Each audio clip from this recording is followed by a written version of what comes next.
मित्रों, पिछले सारे वीडियोज में मैंने आपको बताया कि कैसे मैं लगातार आपके पास अपने इस YouTube चैनल के माध्यम से जुड़ रहा हूं। मैंने आपको बताया अब इसी नाम की ऑफलाइन क्लासेज भी मैंने स्टार्ट कर दी है, जिसका नाम भी पार्थ एजुकेशन है। अब वहां ये जो क्लास है इलाहाबाद में, वो डीजे हॉस्टल के सामने यूनिवर्सिटी के पास सर्चले रोड पर है, जो पार्थ एजुकेशन के नाम से चलती है। इसके माध्यम से मैं TET, CTET, UGC first paper, उसके अलावा शिक्षा शास्त्र, उसके अलावा होम साइंस की भी सेवाएं आप तक पहुंचा रहा हूं। साथ ही साथ अब हमारे पार्थ एजुकेशन जो कोचिंग मैंने स्टार्ट की है, अब मैंने इलाहाबाद में हर जगह बंद करके अपनी कोचिंग स्टार्ट की है, उसमें हिंदी, सोशल साइंस, इतिहास, भूगोल, अन्य विषयों को भी जोड़ा। आज मैं फिर से आप लोगों के सामने नेट का, जो एनडीए के द्वारा नेट का एग्जाम कंडक्ट कराया जा रहा है, एनडीए के द्वारा जो नेट का एग्जाम कंडक्ट कराया जा रहा है, उसमें शिक्षा शास्त्र विषय के लिए कुछ बताता हूं। मित्रों, अगर आपने ये ध्यान नहीं दिया कि शिक्षा शास्त्र विषयों में क्या चेंजिंग हुई, क्योंकि अब जो जून जुलाई 2019 में नेट का एग्जाम होने वाला है, उसमें हिंदी, संस्कृत, उर्दू, गणित, विज्ञान, होम साइंस, अर्थशास्त्र, समाजशास्त्र, शिक्षा, हर विषय का सिलेबस बदल गया। आज हम लोग शिक्षा शास्त्र विषय में हुए परिवर्तनों पर चर्चा करेंगे, क्योंकि अगर आपने खुले सिलेबस के अनुसार पढ़ाई की और 2-4 महीने बाद आपको पता चला, तो हो सकता हो आपकी पढ़ाई व्यर्थ हो जाए। साथ ही साथ 19 मई को जो उत्तर प्रदेश लोक सेवा आयोग की जीडीसी के लिए होने वाली परीक्षा है, जिसमें बीएड के असिस्टेंट प्रोफेसर और शिक्षा शास्त्र के असिस्टेंट प्रोफेसर का एग्जाम है, उसके लिए भी मैं आपको वीडियो प्रोवाइड कराता रहूंगा। साथ ही साथ मैं आपको एक चीज और बता दूं, अब मैं आपको शिक्षा शास्त्र, home science, UGC first paper और अन्य विषयों की ऑनलाइन क्लास भी 1 हफ्ते से 10 दिन के अंदर प्रोवाइड कराने जा रहा हूं। आइए हम चर्चा करते हैं शिक्षा शास्त्र विषय में हुए नेट के एग्जाम के परिवर्तन की। देखिए, इसमें जो सबसे पहला पार्ट आपका जुड़ के आया है, सबसे पहला पार्ट आपका जो जुड़ के आया है, उसमें आपका लिखा हुआ है शैक्षणिक अध्ययन। शैक्षणिक अध्ययन में जो आपके विषय वस्तुएं नेट के एग्जाम में जोड़ी गई हैं, उसमें पहले जो सिलेबस था, पहले सिलेबस ये शिक्षा के दार्शनिक और समाजशास्त्री आता था, जिसमें दर्शन का पार्ट और समाजशास्त्र का पार्ट लगभग बराबर हुआ करते थे। लेकिन यूजीसी ने नए जो शैक्षणिक अध्ययन की विषय वस्तु रखी है, उसमें पहले के दर्शन शास्त्री विषय वस्तुओं को रखा और दर्शन शास्त्री विषय वस्तुओं के बाद इसमें इन्होंने समाजशास्त्री विषय वस्तुओं को तो रखा, लेकिन अब दर्शन शास्त्र का जो विषय क्षेत्र है उसको बहुत बढ़ा दिया और समाजशास्त्र के विषय क्षेत्र को संक्षिप्त कर दिया गया।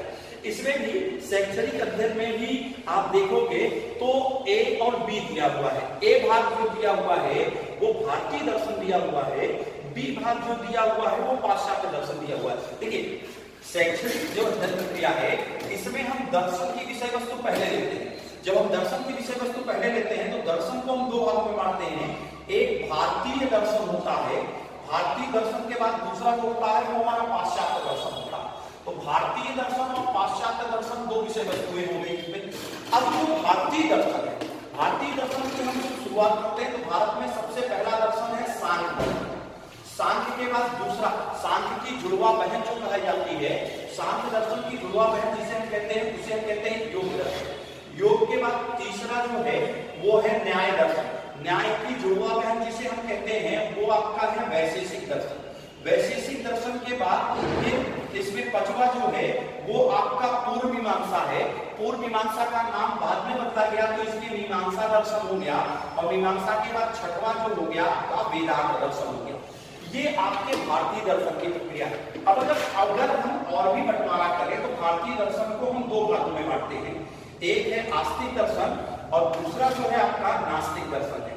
जो वेदों की सत्ता को माने, वेदों की प्रामाणिकता को माने वो आस्तिक। तो ये 6 आस्तिक दर्शन हो गए। नास्तिक दर्शनों में सबसे पहला दर्शन जो है चारवाक दर्शन, चारवाक के बाद दूसरा दर्शन जैन दर्शन, जैन दर्शन के बाद तीसरा दर्शन है आपका बौद्ध दर्शन। ये चारवाक दर्शन, इसमें सुखवादी दर्शन के नाम से जाना जाता है, भौतिकतावादी दर्शन के नाम से जाना जाता है। यावत् जीवे तृणम जीवे तृणम कृत्वा घृतम पीवे भस्मीभूतस्य देहस्य पुनरागमने कुता, ये इसकी परिभाषा है। पाश्चात्य दर्शनों को जब हम बांटने जाएंगे, पाश्चात्य दर्शनों को 3 भागों में बांटते हैं। एक प्राचीन पाश्चात्य दर्शन हो गया, एक मध्यकालीन पाश्चात्य दर्शन हो गया और तीसरा समकालीन पाश्चात्य दर्शन हो गया। अब इसमें यूजीसी में जो बदलाव हुआ तो पाश्चात्य दर्शन में समकालीन पाश्चात्य दर्शन हटा दिया गया है। प्राचीन पाश्चात्य दर्शन की प्रक्रिया बदलाओगे तो आदर्शवाद, आदर्शवाद के बाद आपका यथार्थवाद, यथार्थवाद के बाद आपका प्रकृतिवाद, प्रकृतिवाद के बाद आपका प्रयोजनवाद, मध्यकालीन पाश्चात्य दर्शन की व्याख्या करेंगे तो इसमें आपका अस्तित्ववाद, अस्तित्ववाद के बाद मानववाद। अब पहले के सिलेबस से नए सिलेबस में जो बदलाव हुए वो समकालीन दर्शन को लेकर हुए। समकालीन दर्शन को सिलेबस से बिल्कुल हटा दिया गया है। उसके साथ साथ मैं आपको बता दूं भारतीय दर्शन में जो चेंजिंग हुई, सांख्य दर्शन तो पहले से सम्मिलित था लेकिन पहली बार योग दर्शन को इस विषय वस्तु में सम्मिलित कर दिया गया और वेदांत दर्शन हो गया। तो इसके बाद जो समाजशास्त्री विचारधारा है, समाजशास्त्री विचारधारा को इसमें रखा गया, लेकिन समाजशास्त्री विचारधारा में जो नए विद्वानों को, नए इसमें समाजशास्त्री विचारकों को जोड़ा गया। पहले जो दार्शनिक थे अब उनकी समाजशास्त्री विचारधाराओं को जोड़ा गया। जैसे स्वामी विवेकानंद ने समाज के विषय में क्या कहा, रविन्द्रनाथ टैगोर ने कहा गया।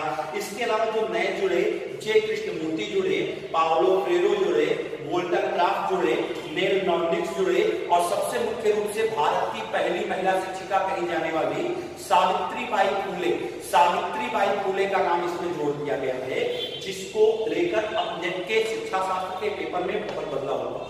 दूसरा, आप दूसरा इकाई देखिएगा, इकाई सेकंड जो है आपका, ये पहली बार यूजीसी में सम्मिलित हुआ, पहली बार यूजीसी में सम्मिलित हुआ।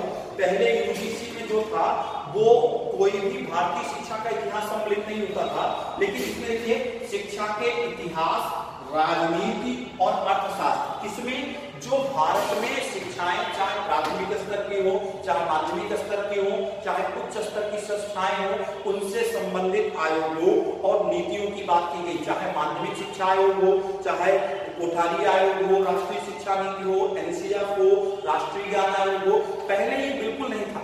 अब इनसे संबंधित जो नीतियां हैं, जो जेपीएस वर्मा कमेटी है, इनके संकल्पना बताई गई। इसी में जो नया तत्व जोड़ के आया, पहली बार आपका जुड़ रहा है अर्थशास्त्रीय शिक्षा, जो अर्थशास्त्रीय शिक्षा है उसको जोड़ रहा है। पहली बार इसी में जुड़ रहा है आपका राजनीतिक शिक्षा, वो भी इसी इकाई में जोड़ गया।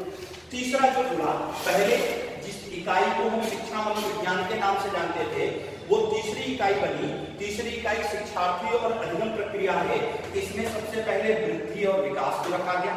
वृद्धि और विकास के बाद दूसरा जो चीज रखी गई वो बुद्धि रखी गई है। बुद्धि के बाद तीसरा जो रखा गया वो अधिगम रखा गया है। अधिगम के बाद फिर चौथा जो रखा गया, इसी में आपका गाइडेंस ऑफ काउंसलिंग जोड़ दिया गया। ये आपके तीसरा यूनिट है। चौथे यूनिट में फिर से टीचर्स एजुकेशन को रखा गया, लेकिन टीचर्स एजुकेशन में भी अंदर आप देखेंगे तो बदलाव हुए। बदलाव क्या है, शिक्षा प्रक्रिया में ये सब जो चीजें जुड़ी हैं वो तो जुड़ी हैं, लेकिन शिक्षा शास्त्र में सुरमैन, डेन और ल्यूक के अवधारणाओं को जोड़ा गया। साथ ही साथ सबसे मुख्य रूप से ऐसी शैक्षणिक एजेंसी जो आईसीटी एक महत्वपूर्ण मुद्दा है। रीजन आईसीटी के माध्यम से ही कंप्यूटर का ज्ञान किसी भी बच्चे को होता है। अब ऑनलाइन जो एग्जाम यूजीसी आपसे ले रही है वो कंप्यूटर के माध्यम से ले रही है, इसलिए शैक्षणिक प्रक्रिया में किसी भी शिक्षक को कंप्यूटर का ज्ञान आवश्यक है, इसलिए इसमें आईसीटी को जोड़ा गया। फिर पांचवा पार्ट जो जुड़ा आपका करिकुलम को लेकर जुड़ा हुआ है, जिसको हम पाठ्यचर्या अध्ययन कहते हैं। करिकुलम को लेकर जुड़ा हुआ, करिकुलम में भी पुराने से नए में बदलाव हुआ है। आप देखिए इसमें जो करिकुलम के मॉडल जुड़े हैं, पहले केवल ट्रेडिशनल मॉडल थे जो शिक्षा शास्त्र में थे, अब जो कंटेम्परेरी मॉडल भी आ गए हैं वो भी आपका इसमें जोड़ दिया गया।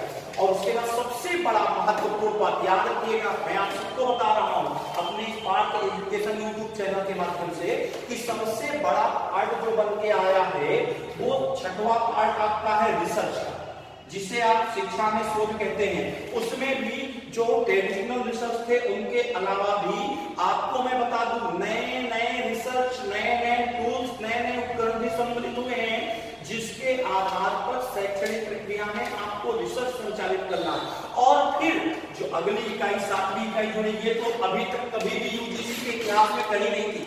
अगर आप सीटेट का एग्जाम देते हैं, अगर आप यूपीटीटी का एग्जाम देते हैं, केपीएस का एग्जाम देते हैं, डीएसएसबी का एग्जाम देते हैं, तो अभी तक आपने पढ़ा रखा होगा एक चैप्टर जिसको आप पेडागॉजी कहते हैं, उसको यहाँ पर शिक्षण शास्त्र के रूप में रख दिया गया है। ये शिक्षण शास्त्र की प्रक्रिया है। इसी के बाद इसमें एडल्ट एजुकेशन जोड़ा गया, इसी में इवैल्यूएशन सिस्टम जोड़ा गया, जिसके आधार पर प्रक्रियाएं संचालित होंगी। और अभी जो एग्जाम हुआ, जो एग्जाम आपने दिया हुआ है, उसमें आपने देखा होगा जो यूजीसी नेट का पेपर आया शिक्षा शास्त्र का, उसमें सबसे ज्यादा क्वेश्चन इस बार जो पूछे गए टेक्नोलॉजी के पूछे गए, तकनीकी के पूछे गए। तो अगला जो चैप्टर 8वां चैप्टर है शैक्षिक तकनीकी, और इसका भी विषय वस्तु क्षेत्र बदल दिया गया।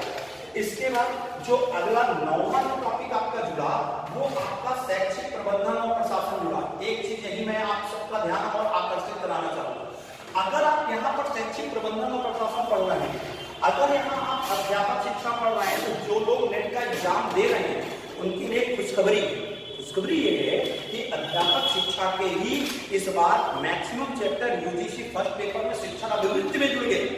उसके बाद जो शैक्षिक प्रशासन आप उठा के देख लीजिए, यूजीसी फर्स्ट पेपर के बदलते हुए पाठ्यक्रम को भी मैंने अपने इस पार्ट एजुकेशन यूट्यूब चैनल में आपको बताया है। वहां भी शैक्षिक प्रबंधन और प्रशासन को जोड़ा गया है।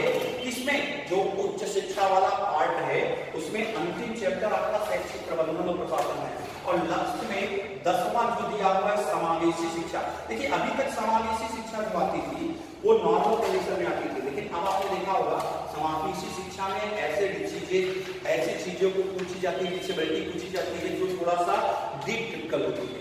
इसलिए ये सारे सिलेबस की जानकारी मैं आपको दे दिया। आपको अगर आप में से किसी को भी सिलेबस चाहिए तो आप यूजीसी की साइट पे जाकर इसको डाउनलोड करके खुद से देख सकते हैं। लेकिन मैं रोहित सर इलाहाबाद में अपनी खुद की कोचिंग जो चला रहा हूँ, पार्थ एजुकेशन यूट्यूब चैनल, उसमें शिक्षा शास्त्र मैं पीजीटी के लिए पढ़ाता हूँ, शिक्षा शास्त्र मैं नेट के लिए पढ़ाता हूँ, साथ ही साथ असिस्टेंट प्रोफेसर के लिए जो 19 मई को एग्जाम होने वाला है उसके लिए पढ़ा रहा हूँ।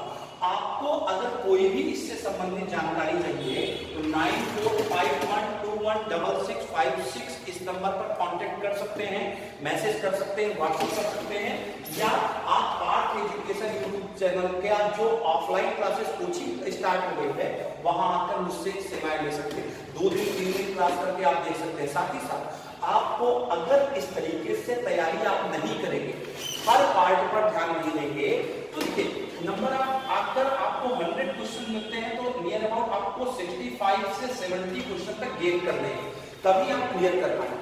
और उसके लिए जरूरी है एक स्ट्रेटजी बनाना। और मैं फिर आपको बता दूं 2 टॉपिक, एक पहला टॉपिक जो आपका शैक्षणिक अध्ययन दिया हुआ है, और दूसरा टॉपिक जो आपका दिया हुआ है शिक्षा वाला, शिक्षा प्रक्रिया में शोध, ये सबसे लंबे टॉपिक है। इसके बाद जो नए टॉपिक आएंगे, जैसे अर्थशास्त्र पहली बार जुड़ा, प्रौढ़ शिक्षा पहली बार जुड़ा, शिक्षा शास्त्र पहली बार जुड़ा, इन चीजों पर भी आपको ध्यान देना पड़ेगा। अगर आपने इन चीजों को ध्यान नहीं दिया, और साथ ही साथ जो पहले सोशियोलॉजी थी, सोशियोलॉजी को कम करके फिलॉसफी का क्षेत्र बढ़ा दिया गया, उस पर भी ध्यान देना पड़ेगा। नए सोशियोलॉजिस्ट जो जोड़े गए उस पर भी ध्यान देना पड़ेगा, अदरवाइज आप कहीं ना कहीं अपनी सफलता से चूक जाएंगे। इसलिए मेरी आप सबको बेस्ट विशेष है, शुभकामनाएं हैं अगले नेट के एग्जाम के लिए। लेकिन उसके लिए आप स्ट्रेटजी अगर अच्छी बनाएंगे तभी सफल हो पाएंगे। अगर आपकी स्ट्रेटजी अच्छी नहीं होगी तो सफलता आपको मिल नहीं पाएगी। अगर आप चाहते हैं कि आपको कोई भी असुविधा ना हो तो अब आप इस नए सिलेबस के अनुसार ही पढ़ेंगे, वरना एक कहावत है, तब पछताए ऊँट का वो चिड़िया चुग गई खेत। इसलिए आप नए अनुसार, नए सिलेबस के अनुसार शिक्षा ग्रहण करेंगे तो निश्चित रूप से सफलता आपको मिलेगी। अगर आपको मेरी ये सूचनाएं अच्छी लगी तो दूसरे लोगों तक पहुंचाइए जिसके पास अभी जानकारी नहीं है सिलेबस से जुड़ने का। तो मैं आपको बता दूं, शिक्षा शास्त्र के अलावा प्रत्येक सब्जेक्ट का 20 साल बाद यूजीसी ने सिलेबस चेंज किया, साथ ही साथ यूजीसी फर्स्ट पेपर का भी सिलेबस चेंज होगा। तो पुरानी किताबें, पुराने तथ्य, पुराने पैटर्न, पुराने टीचर से अगर आप पढ़ना चाहते हैं तो नए तरीके से पढ़िएगा, अदरवाइज आपको दिक्कत होगी। Thank you very much.